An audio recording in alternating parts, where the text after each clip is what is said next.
of the time to clear our minds of any distractions and to draw closer to you through this. Listen to what you have to say. Pray that you bless our time in Luke and in Acts, and teach us what you would like to teach us and draw us closer to you. In Jesus' name we pray. Amen. All right.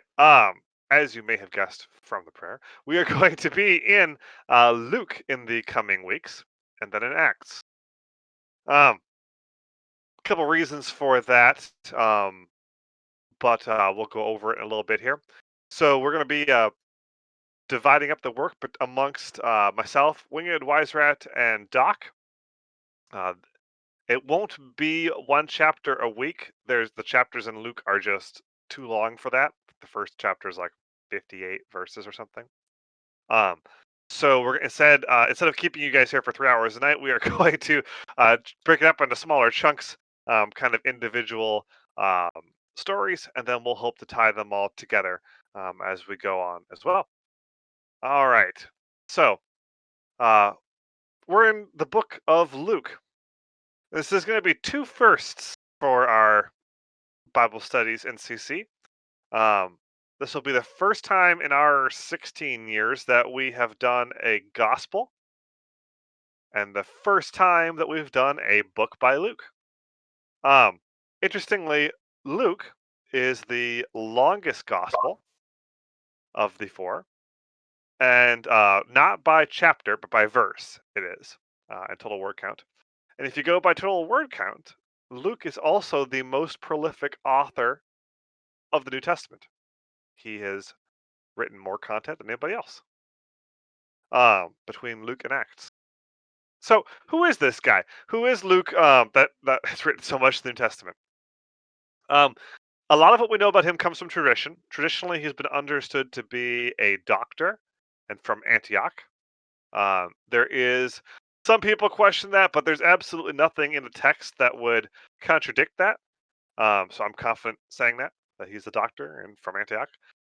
There's also quite a bit of evidence in the text that would seem to indicate that those things are true. He is unquestionably highly educated and an excellent writer. He may have the best grasp of Greek of any of the New Testament writers. Um, you can make an argument for Paul, but I think Luke's got a pretty good. If you were to take a look, if you were a Greek in the time, I think you'd probably go with Luke as the guy who has probably the best writing ability of the New Testament. Um, the parts it's interesting because parts of his writing fall into the conventional classical style that would be very familiar to a Greek audience of the day. Um, and parts of his writing would also fall into the Septuagint style. What's the Septuagint? I'll let somebody else answer. I was going to say, Winged knows this answer. Yes, he does.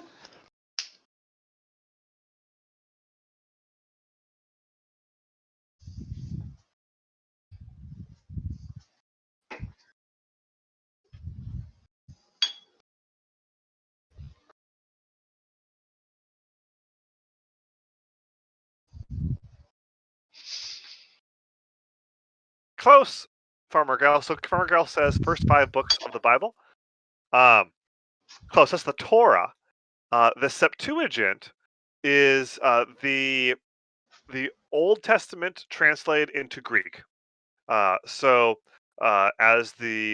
after the diaspora, the kind of the scattering of the Jewish people amongst the ancient world, the Jewish scribes got together, and they said to themselves, "Okay, not that many people are speaking Hebrew anymore. So what would be a good way to kind of translate the Old Testament?"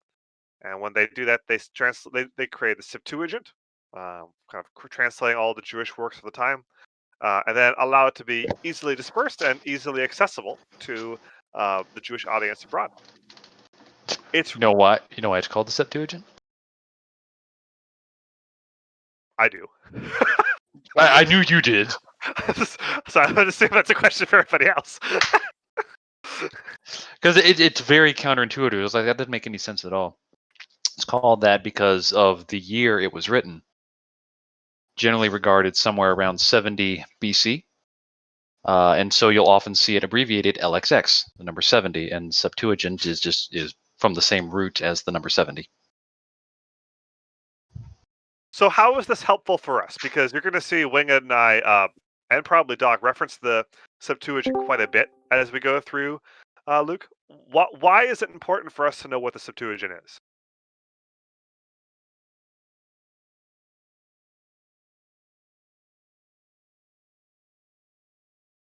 Hey, Bob.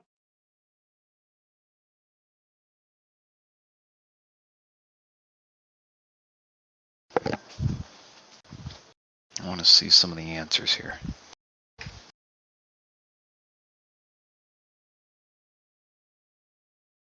if there are any. I actually have to go, guys. I'm sorry. Yeah, No problem.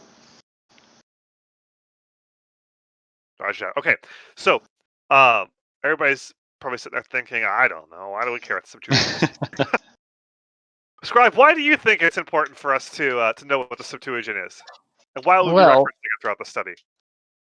a big popular reason, one of the big ones would be that the Septuagint, Greek was the primary language at the time. And so whenever scripture is going to be referenced or Old Testament passages are referenced, more than likely they're going to be quoted from the Septuagint. Exactly. That's exactly what I was going to say. So, um, I know I've not necessarily borrowed, more like stolen the idea of hyperlinks throughout the Bible from the Bible Project podcast. That's something I talk about a lot, right? We see certain words, we see certain phrases, we see certain names, and it's hyperlinking back to a story that would click in the original audience's mind as, oh, this is the same as that right there, like right, just like you could read a hyperlink in a news story online in today's age. These names, these phrases, these ways of wording things are designed to hyperlink back to other stories in the Old Testament, right? We've talked about that before. Or as Scribe has been known to say once or twice, the Bible's the greatest commentary on itself, right? And what those hyperlinks are commentary notes to help us interpret what we're reading. Okay, so the reason why the Septuagint is really important is um, the the New Testament is written in Greek, the Old Testament is written in Hebrew. The Septuagint is kind of our bridge to be able to hyperlink easily back to stories that the New Testament authors are referencing. Okay? Make sense? Cool. Uh, it will as we go on, trust me. All right. So that's what the Septuagint is. So again, much of Luke's writing is in a style, a syntax, a way of speaking that would have been very familiar to the audience who had been familiar with the Septuagint because he's referencing stories within the Septuagint. Okay. In other areas, we'll kind of one tonight, he's writing in a style that is familiar for people who would be reading kind of modern at the time, classical for us, Greco-Roman works. So when we talk about literary styles, what do we mean? Have you guys watched the show WandaVision at all on Disney Plus? I keep hearing about it, but I haven't seen it. I'm not going to give any spoilers, but if people are familiar with it, it ties into an example I'm going to make here. And if they aren't, then I'll just throw it away. Okay, I'll use this anyways. WandaVision, it's kind of interesting because some of the episodes each reference a different age of television, and so I studied communications in college, so it's fascinating for me, not necessarily the storyline, but the way it's written because it uses different cinematography, which is like the way the story is filmed, uses different writing techniques to make that episode fit in well to a different age of television. Each age of television or each kind of form of literature has its own way of writing. So you can watch a episode of WandaVision and be like, "Huh, this feels kind of like the Dick Van Dyke Show in the 60s or 50s," right? Um, the l- Greek literature has the same sort of motifs in it. It fits in very well to there's different ways you can say things, different ways you can frame things, different ways you can write to make it fit into a genre of literature. And when in Luke's opening of his gospel, it fits very well into the Greek historical genre of literature. people like Herodotus, Xenophon, Arius. These are writers that have very famous works of Greek history that Luke is referencing and making his kind of introduction fit into. It's interesting. I actually read a lot of those ancient Greek works because I am weird that way. I like them, and when you kind of feel at home when you read Greek, Luke's introduction because of that. All right. So Luke is what that means is not in the actual Greek. No. Why is right? Winged Scribe's actually better in actual Greek than me.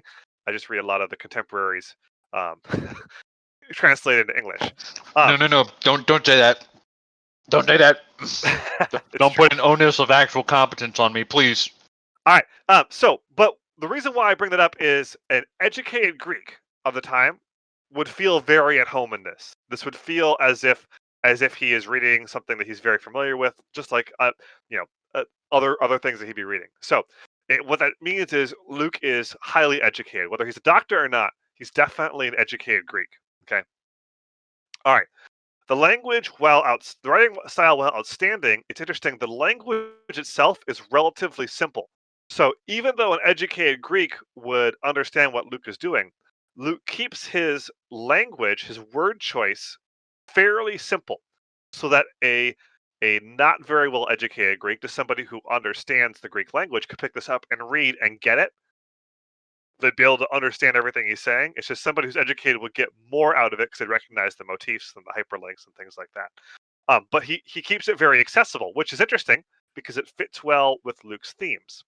One of Luke's themes is he focuses on um, the underprivileged, forgotten, and oppressed classes in the ancient world.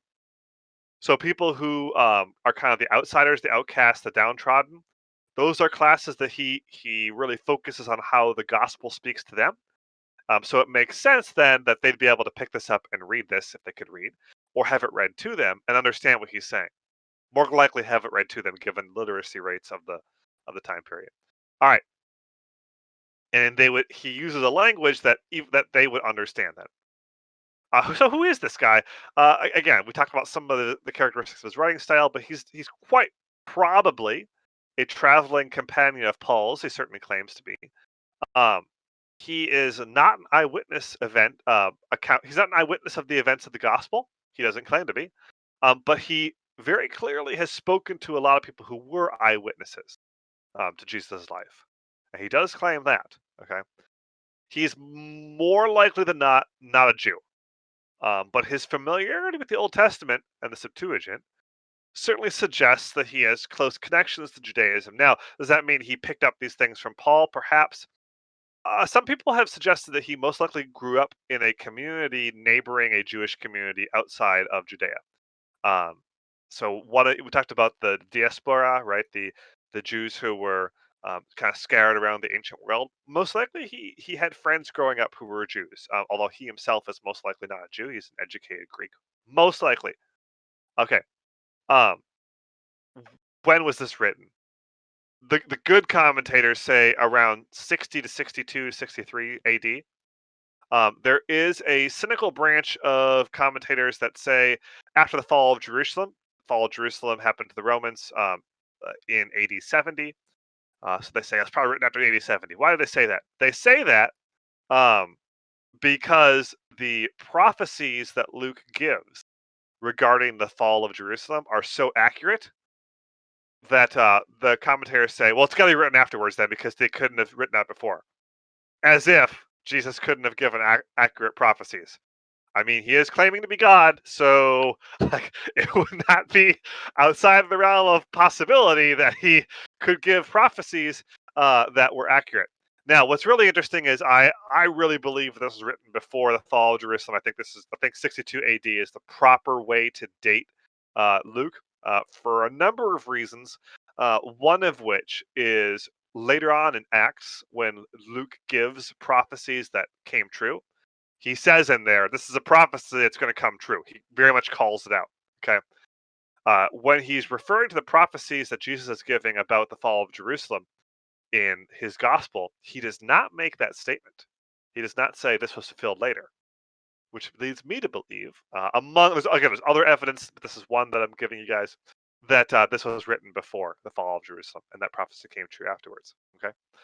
But you'll read some commentators. I don't want you to be surprised by it, your Wikipedia or something, and you say you see, oh, like some people say that it's written after, in the AD 80s. That is a theory out there. I believe the best commentators are the ones that say it was written around 62 AD for a variety of reasons. Um, one of which I gave you guys. Um, yeah, so that's kind of where we're at on that. That's when. So 62 AD is when I'm going to say. Obviously it could be 60 to 63 somewhere in there, but more than likely before the fall of Jerusalem. All right. Um, who's the target audience? Okay, when I was growing up, the answer was this is the gospel to the Greeks, and that's not a bad answer. Okay, each gospel kind of has its own target audience, its own flavor. um, the uh, uh, the That's a good question, Wise Rat. I will actually give you a list of kind of good commentators later. Sorry, I'm just going through the chat right now, and I'll post some of those in the Bible study leader chat we have going on.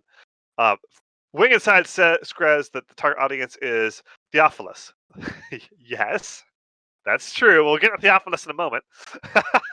I have that in my notes here as well. Theophilus! Exclamation point! Exactly as he wrote it. Um, so yeah, we don't share notes, but sometimes we do. We're thinking along the same wavelength here. Yeah. So the answer that the church is kind of historically given is Luke is writing to the Greeks, and that is more or less true. Um, this is very clearly targeted a Greek audience. Theophilus is a Greek name, um, and we'll get to that in a moment. But it's definitely without question, a non-Jewish audience. Here's what we're looking at probably here. Okay. Theophilus and other people who would be this letter would be distributed to. Luke's writing it to Theophilus with the intention of having him distribute to others. It's most likely a non-Jewish Christians who are wrestling with their place in the tradition of faith, kind of how they fit in as non-Jewish Christians, and they're also probably wrestling with the role of suffering in their lives. Because Luke has a heavy emphasis on the role of suffering in both of his books. Okay, so that is something I think that it relates well to a Western audience, and one of the reasons why Luke is favored. It's certainly my favorite gospel. Um, in the Western Church a lot of times. So obviously there's some themes in there that can speak to us. Major themes tie closely into Acts. It's a big, really, which is one of the reasons why we're going to do Acts next. His themes really are a lot of the same themes that he gets into in Acts. Heavy focus on Jesus' mission, and heavy focus on how the kingdom of God and the relationship with God is not something that's set aside for the elites. It is something that is for everyone, from everyone of all races, genders, socioeconomic classes. Um, it's for everybody, not just the elites. That's a huge theme of Luke. Um, so, uh, number one, what is Christ's mission? Number two, how do we all fit into that from all of our different backgrounds? That's what Luke's themes are. Okay. So I have certainly spoken enough without referencing the Bible. So let's get into it. I'm going to post a link because Fishsticks has been spotty for me. Can I have a volunteer to read verses 1 through 4? I'll take that. Go for it. Inasmuch as many have undertaken to compile a narrative of the things that have been accomplished among us, just as those who from the beginning were eyewitnesses and ministers of the word we have delivered them to us. Of the the word have delivered them to us. It seemed good to me, also, having followed all things closely for some time past, to write an orderly account for you, most excellent Theophilus, that you may have certainty. Good gracious, I'm having a night. May have certainty concerning the things that you have been taught. Thank you. All right. Remember when I said that Luke writes in a classical Greek historian style? This is exactly that. I could read you guys the upstairs. I have a book that I'm reading, Arrogance Campaigns of Alexander, written around this time by a Greek historian. Virtually almost identical introduction. You talk about who you are, what your intent is to write. It's not necessarily who you are, but why you're writing, what you hope to accomplish, and who you're writing to. Okay, so what is Luke hoping to accomplish here? What does he state he's trying to do?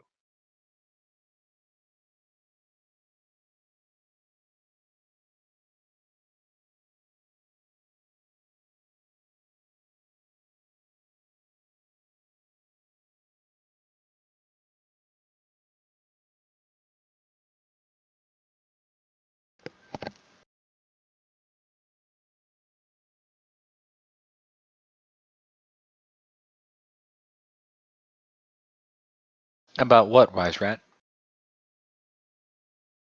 Sorry, I don't mean to steal your thunder on Girth. I was going to ask for a clarifying question too. So we're on the same page tonight, man. Man, It's like you're reading out my notes. I found Kessa's, so I know how she does it. I guess by established certainty, like if you've been taught these things, you believe these things in your heart, but like you'd like to just make sure have it in writing, like that this is exactly what happened, and because as people play telephone, the game telephone, well then the story gets whatever you play when you play the game telephone, whichever sentence you say by the end of like the 10th or 12th person, it's not the same thing.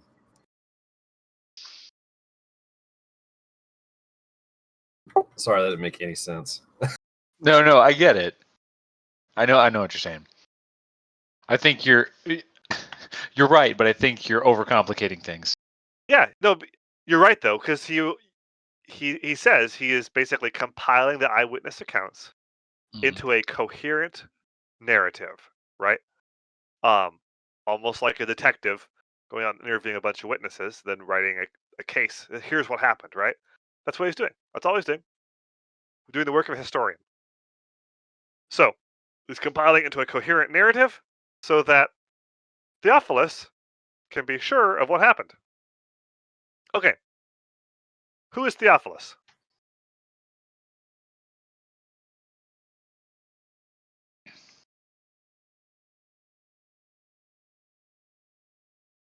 Bob is No. on point tonight. Bob gave an answer that you wouldn't think is controversial, but actually is. Wise Rat also correctly transliterated the name. Yes, he did. Winged Scribe's so happy right now about the Greek. I know, I'm so proud. Oh yeah, okay. So yeah, that is exactly what Theophilus means: lover of God or friend of God. Theo God, Philos is lover of or friend of. So a bibliophile is a lover of books. Yeah, you get the idea. So yeah, lover of God. So pretty clearly, probably somebody who's a Christian. It is a little controversial as to if he's a actual person or not. I think he is. It fits the style of writing. These sorts of books would be usually written to a prominent Greek citizen, somebody who had some influence, somebody who often funded the project, um, and then this would be kind of written to them, and then they would distribute it and read it aloud as they saw fit. Not So to jump in just real quick. I had heard before that it was possible that Theophilus was potentially a Roman citizen, possibly even a Roman soldier, one with command. Have you heard the same thing, or I hadn't what? encountered that Okay, in the commentaries. all right, It's certainly possible, okay. but I would be interested in reading their argument for it. Yeah. It's been a long time since I'd actually delved into that. It was actually presented by one of my pastors a number of years ago, and I'm like, that could carry some water. Yeah. But again, it's just dancing with the hypothetical. So, Yep. anyways, go ahead. Most certainly some sort of prominent citizen in Greco-Roman culture. Um, Seemingly somebody who is Greek or Greek-speaking, since his name is Greek. But I mean, we're we're dealing with a Hellenized world here, a world that is largely kind of part of a Greco-Roman monoculture. So that could be any number of people in any number of areas with a Greek name. So probably not somebody who's Latin, obviously. So it's probably not somebody living in Rome or Italy, but very probably somebody living in Greek or Asia Minor, or Northern Africa, or yeah. So most people say somebody like up in Asia Minor or Greece, but yeah, it doesn't. Again, not super important, but some sort of prominent citizen who speaks Greek is the person who this is being addressed to, and then they would go and distribute it to their household and the churches around them. All right. Any questions on the introduction before we move into the first little vignette we have here?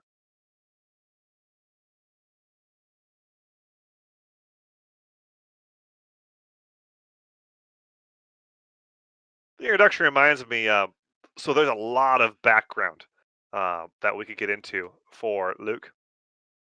I was looking at different ways to do it tonight. And I think how we're going to do it instead is we're just going to introduce some background on some of the names, places, people, events as they come up. So there's a lot of different players in this world that we're going to walk into, different factions, different political parties, different um, uh, Roman players and Jewish players and Greek players, and we're just going to kind of talk about them as they come up instead of doing a dump of context tonight. Um, so yeah, um, that's how we'll do that. That is one of the reasons why I selected this. Why we selected this uh, gospel as well is Luke brings in a lot of people that a lot of the leaders are familiar with. Doctor and I have both gone to Israel at different times and actually been to a lot of the places in this and studied some of the context. So that I think we'll probably enjoy this as much as everybody else because we could talk about some of those things and share some pictures, one of which we're about to get into. Without further ado, can I have a volunteer read verses 5 through 25? Ah, darn, it was too early. I wanted the long passage.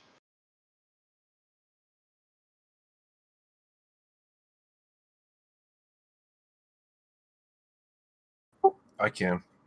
Do it.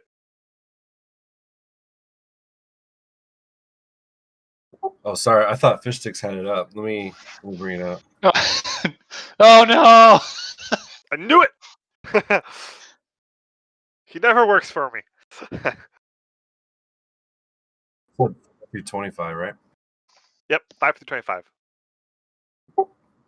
In the days of Herod, king of Judea, there was a priest named Zechariah of the division of Abijah, and he had a wife from the daughters of Aaron, and her name was Elizabeth.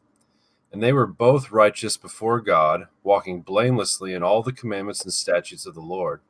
But they had no child, because Elizabeth was barren, and both were advanced in years. Now, while he was serving as priest before God, when his division was on duty, according to the customs of the priesthood, he was chosen by lot to enter the temple of the Lord and burn incense. And the whole multitude of the people were praying outside at the hour of incense, and there appeared to him an angel of the Lord standing on the right side of the altar of incense. And Zechariah was troubled when he saw him, and fear fell upon him. But the angel said unto him, Do not be afraid, Zechariah, for your prayer has been heard, and your wife Elizabeth will bear you a son, and you shall call him John. And you will have joy and gladness, and many will rejoice at his birth. For he will be great before the Lord, and he must not drink wine or strong drink. And he will be filled with the Holy Spirit, even from his mother's womb. And he will turn many of the children of Israel to the Lord their God. And he will go before him in the spirit and the power of Elijah, to turn the hearts of the fathers to the children, and the disobedient to the wisdom of the just, to make ready for the Lord a people prepared. And Zechariah said to the angel, How shall I know this? For I am an old man, and my wife is advanced in years.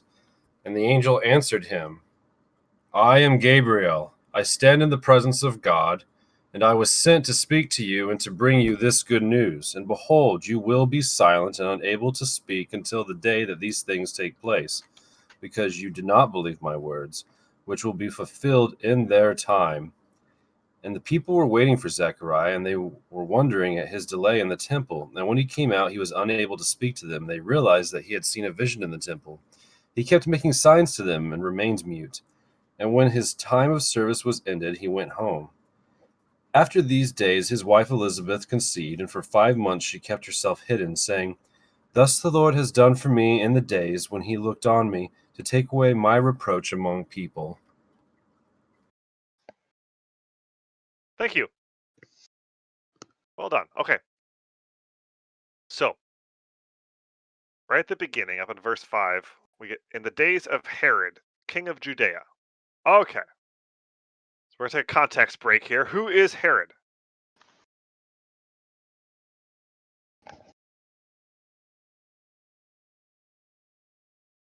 A king. Good. Okay. So is he a Jewish king?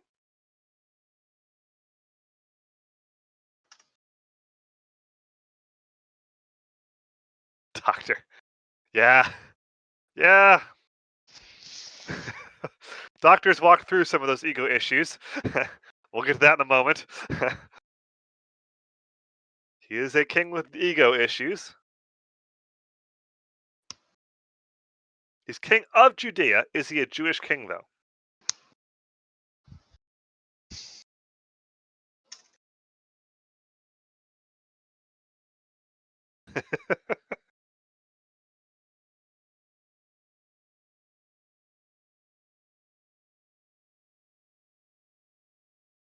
Doctor types, I'll read this for the people on Twitch. So, Scribe says a semi-notable figure in history. Wiserat says I don't think he's Jewish. Bob says he's appointed by Rome. This is true. He is appointed by Rome. Yep. Scribe says Jewish-ish.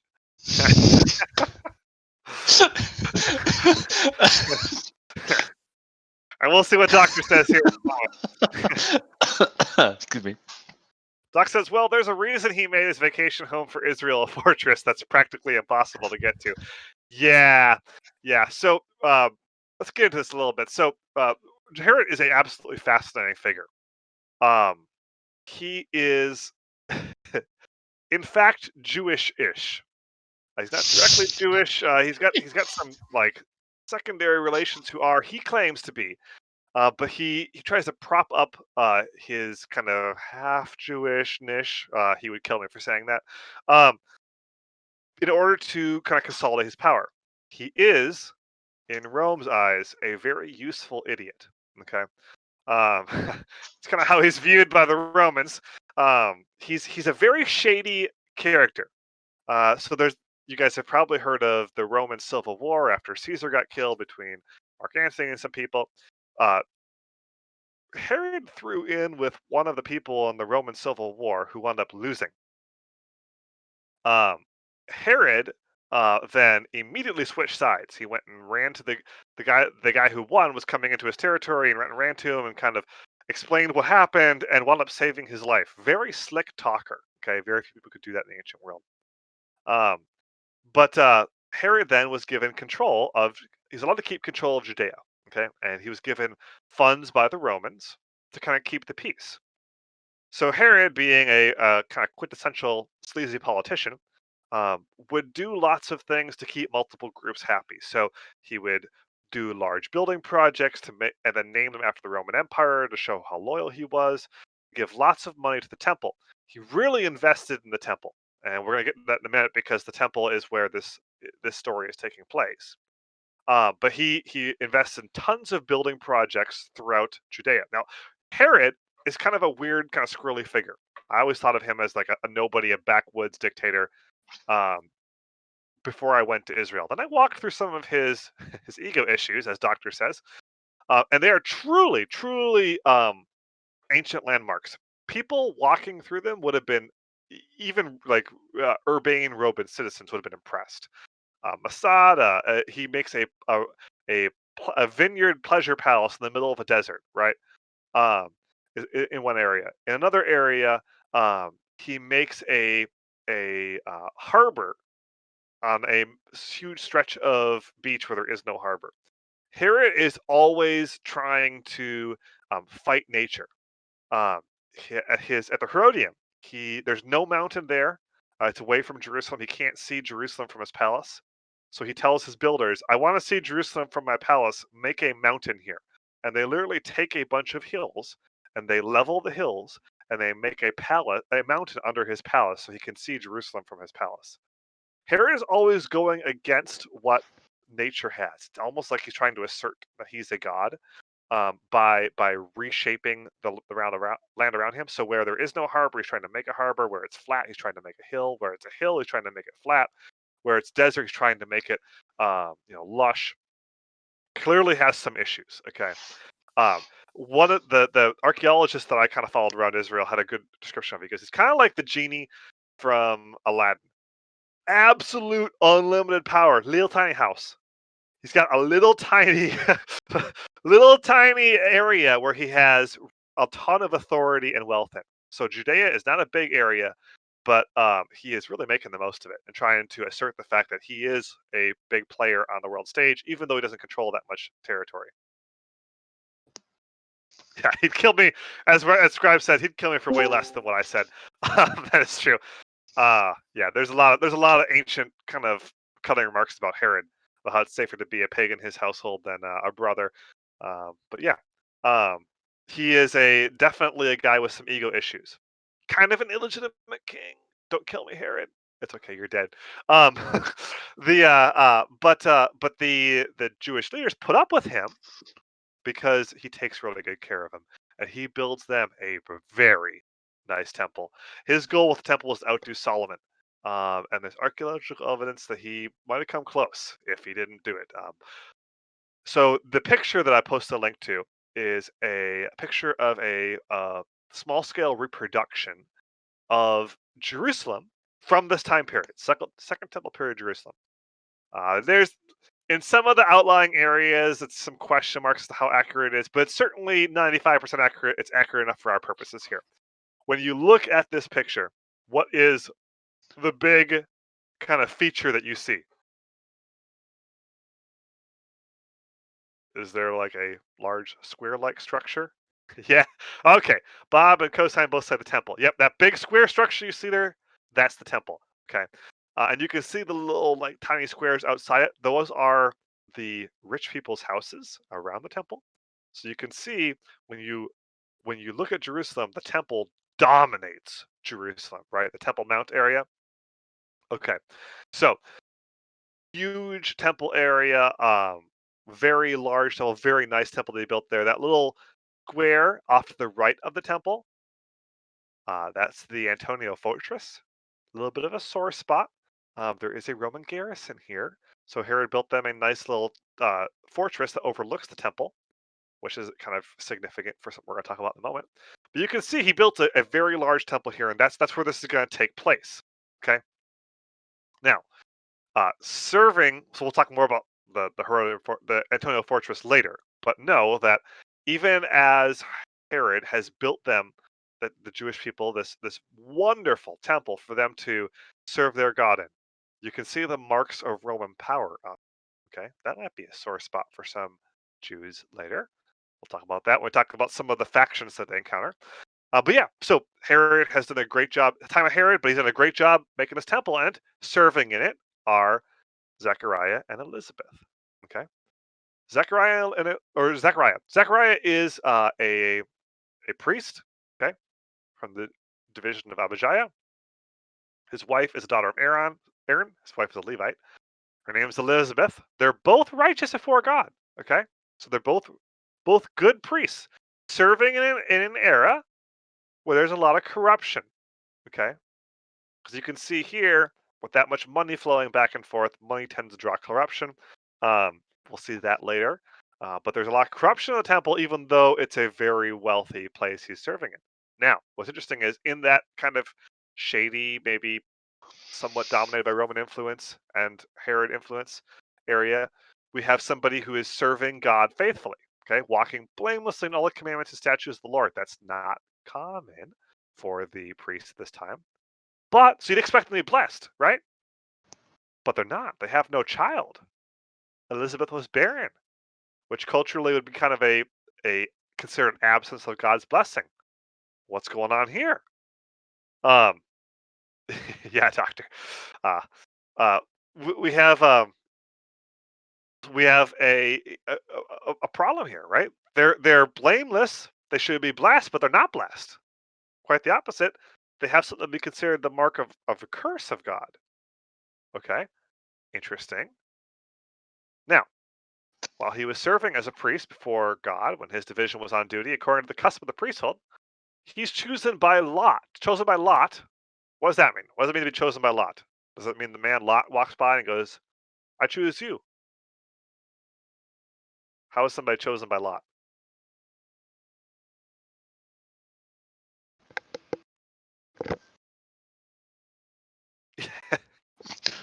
Doctor says gambler.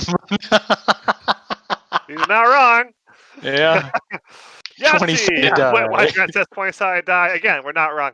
It was literally like there's like basically dice.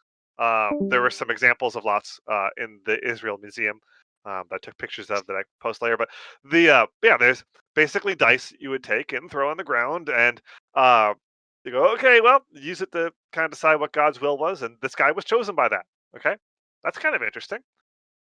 God chooses a priest that is barren, which is kind of a mark of his curse, but whatever. Um, so he is he's chosen to be the guy who's going to be in the temple of the Lord burning incense. Now, only 18 priests a year would do that out of the like 14,000. Yeah, yeah. Wing is already picking out a hyperlink because he says a righteous man and his wife having no child born to them. I wonder why this sounds so familiar. You're getting ahead of me in my notes, buddy. You're using that read notes ability to Sorry. get ahead of me here. Okay, so um, anyway, so he's now serving in the temple, um, kind of in this place of honor, burning incense. That's his job now because of the lots. This is his turn to do this, and people are outside praying. Doesn't give us the hour, but most likely in the afternoon, several times a day when this would happen. And an angel appears to him, and Zechariah is troubled and fell in fear, which is the common reaction that everybody does when they encounter an angel, except for one guy in the Bible. Everybody falls in fear.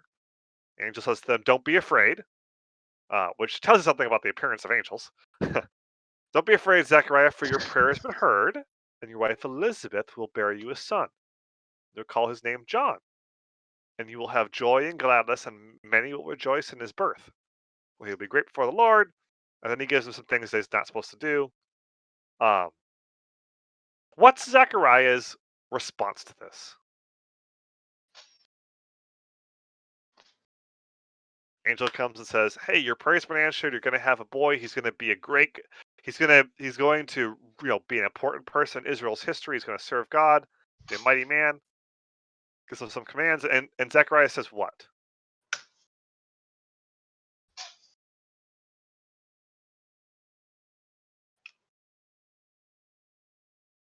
Yeah.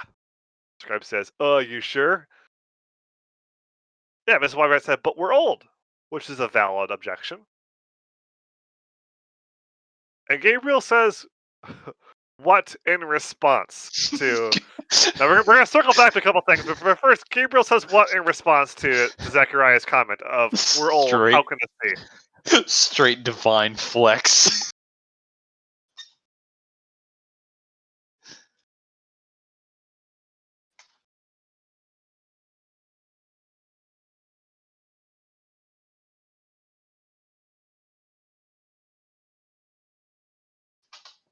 My grandpa had a saying, which was, "If you don't got nothing good to say, don't say nothing at all." I'm pretty sure that's the best translation of what Gabriel says. Gabriel goes, "Okay, if you're going to say stupid things, then you're not going to say nothing until this comes to pass." So he strikes Zechariah mute. Okay.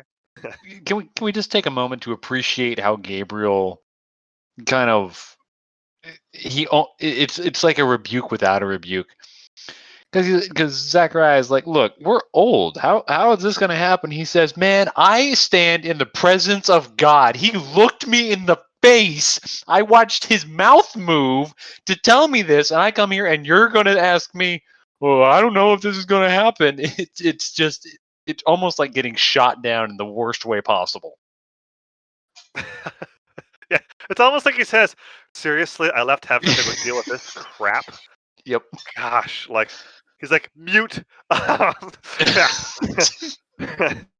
No, there is like so we laugh about it, but there is certainly like a level of like kind-hearted like I can't believe this guy right now.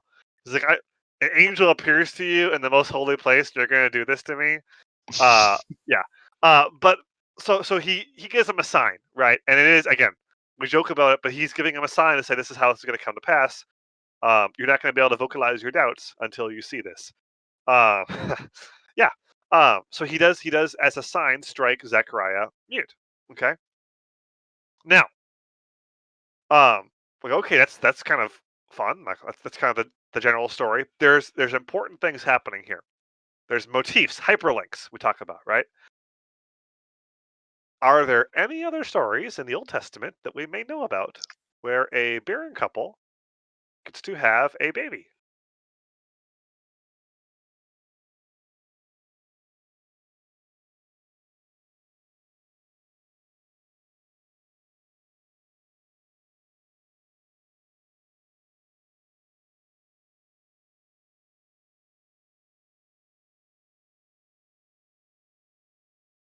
Wise Rat says Samson. Cosine says Abraham and Sarah. I'm thinking of another one. I am too, but it's cheating. Well, I'm Close, technically cheating since I'm looking at your notes, so. close personal connection. Yeah. Yeah, Hannah. There we go. Yep. Good. Okay. Now, are there any common themes with these?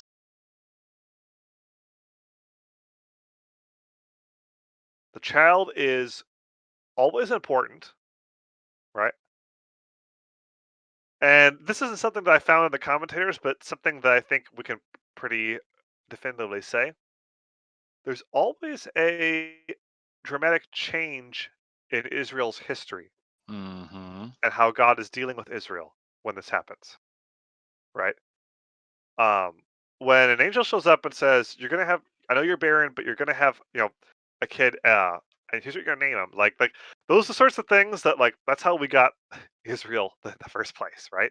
With Abraham Mm. and Sarah, they're given Isaac, the son of the promise, who all of Israel descends from. We see that with Samuel, right? Hannah um, goes to the temple, can't have kids.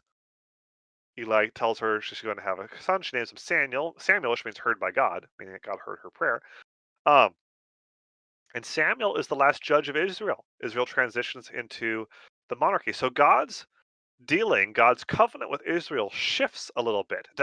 It doesn't end, right? But it moves into a new phase. It becomes more complete every time this happens. Okay. We talk about hyperlinks. This is why it's important to hyperlink back. We immediately, as a audience reading this is familiar with the story of the Old Testament, go, "Oh, something big's happening here, right? Some sort of big change is going to happen. This is something that God likes to do to signal a change coming up." Because when Samuel, so obviously with Isaac, right, that was moving into the people of God. With Samuel, we moved from the time of the judges to the monarchy, King David's line, right? And then David had a bunch of promises that came from God. So it's important. Yep. Also, again, very good job, Winged. So both Samuel and John were servants of God who heralded the coming of a king. Is what Winged Scribe says there. Exactly. Their job is to prepare the way for the coming of a king. Interesting. Now, the vow here is not a Nazarite vow because there's no hair involved here. No, not cutting of the hair, unlike Samson. Um, but it is showing that this is going to be somebody who's set apart. He's not going to be a normal man. He's not going to live a normal life. Somebody set apart for the purpose of serving God in a very specific way. Okay.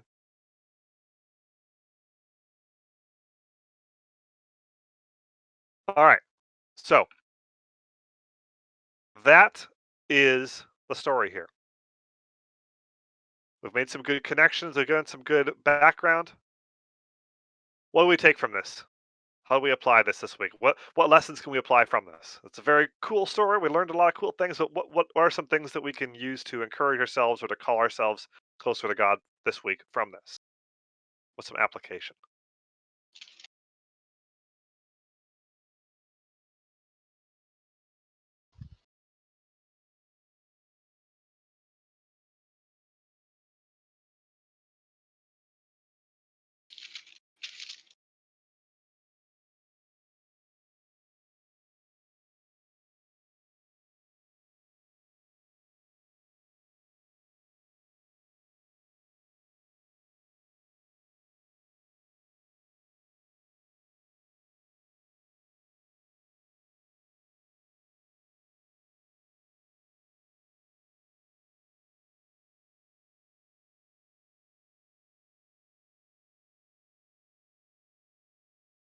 For those listening to the recording or watching it on YouTube or Twitch, they're giving me flack in the comments about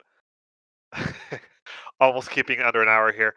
Um, I haven't been great about that lately, but that has historically something I've been okay about. What has been we are looking for answers on application though. There's a I'll dearth throw of one that out. in the comments. Okay, go for it, Winged. This is something that we talked about the hyperlinks back to the barren child motif from the Old Testament, but again, this is something that's talked about in great deal in later books of the New Testament. But how much of this was God's timing? The idea that Zacharias and Elizabeth are advanced in years. They're old. They're past the age where they should be having kids. And God says, okay, now that we're at this point where, this shouldn't happen, that's where I'm going to step in, because ultimately God wants the glory and he wants people to know this is me. This isn't a human thing. This isn't a fluke, just kind of the kind of human incident where all things come together. This is me, because this isn't possible outside of the divine.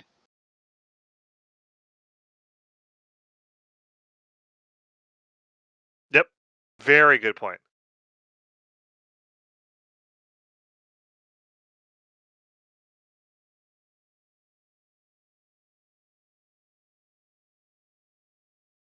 Also, Zachariah was just suffering like nobody else. I mean, just his wife must have been having a field day. She could talk all she wanted, and he couldn't step in and interrupt or anything. She could just go.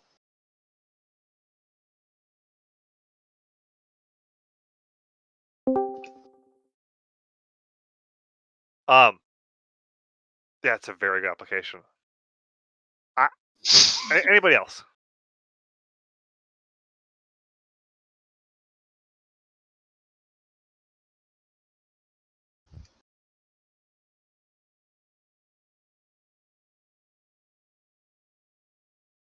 It's also probably a decent warning that we're told that both Zachariah and Elizabeth are righteous, and yet, like you said, standing in the temple in the Holy of Holies, Zachariah is just displays straight unbelief. Even righteous people are not immune to lack of faith. A cautionary tale, if you will. Yeah, and that ties in with what I was going to use as an application here as well. Um, and then we can close out if nobody else has any things to add. But so when we look at that picture, right? You see the Antonio Fortress there, kind of dominating the temple. We talked about how the this is a fairly unrighteous time in in Jewish leadership, right? There's a lot of corruption between Herod and the Sanhedrin, and some of the money changers. Kind of a weird time in Jewish history because they're under Roman occupation. Uh, there's there's lots of different reactions to how they should be responding to this political situation. Should they be making things, more pure? Should they be making compromises with the culture around them? Should they try to make money? Like, how do they handle this? Lots of different responses, and yet serving in the midst of this faithfully is this old priest Zechariah. He's serving in in all this glamour and all this drama and all this politics. He is doing his best to serve in the temple, and to do God's will. Okay. And what's interesting is God sees that, right? And he recognizes that, and he selects Zechariah and Elizabeth to be the parents of John the Baptist. So we get this idea of this kind of old guy, kind of hunched over, like kind of like you know shuffling into the temple to do his job, amidst all this drama and upheaval and political games between Herod and the Sanhedrin, the Romans, all these, and the Sicarii, all these different people. Um, and and he's just going to do his job, and God sees him, sees past all the drama, sees this righteous old priest and his wife, and he chooses to bless them. Okay. And what's interesting is Elizabeth recognizes this in verse 25. Thus the Lord has done to me in the days when he looked on me to take away my approach among people. God could have sent John to anybody, but he chose this family because they're righteous and because he wanted to bless them. Okay, in front of the people, which is interesting.